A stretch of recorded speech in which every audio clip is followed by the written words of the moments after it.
WhatsApp chat ID कसं करायचं, कशा पद्धतीने असणार आहे, व्हिडिओ पाहत असेल लाईक नक्की करा, आवडला तर. पाहू शकता मित्रांनो, तुम्हाला आता याला आय.डी करायचं आहे तर हे पाहू शकता. इथे वरती क्लिक करायचं, चॅट लॉकवरती क्लिक करायचं, त्यानंतर कंटिन्यू या बटनावर क्लिक करायचं, ओके म्हणायचं.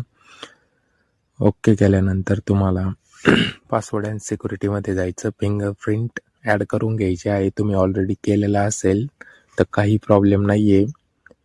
तर इथं कंटिन्यू म्हणायचं आहे आणि यूज पासवर्डमध्ये क्लिक करायचं. तुम्हाला जो पासवर्ड टाकायचा आहे तो टाकून घ्यायचा.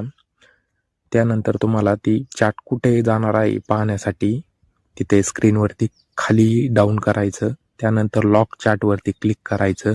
तिथे तुम्हाला जो पासवर्ड टाकला आहे तो टाकून घ्यायचा आणि पुन्हा चॅट ओपन होणार आहे. अशाच पद्धतीने तुम्ही लॉक केलेलं पाहू शकता. तर आवडल्यास लाईक करा, सबस्क्राईब करा.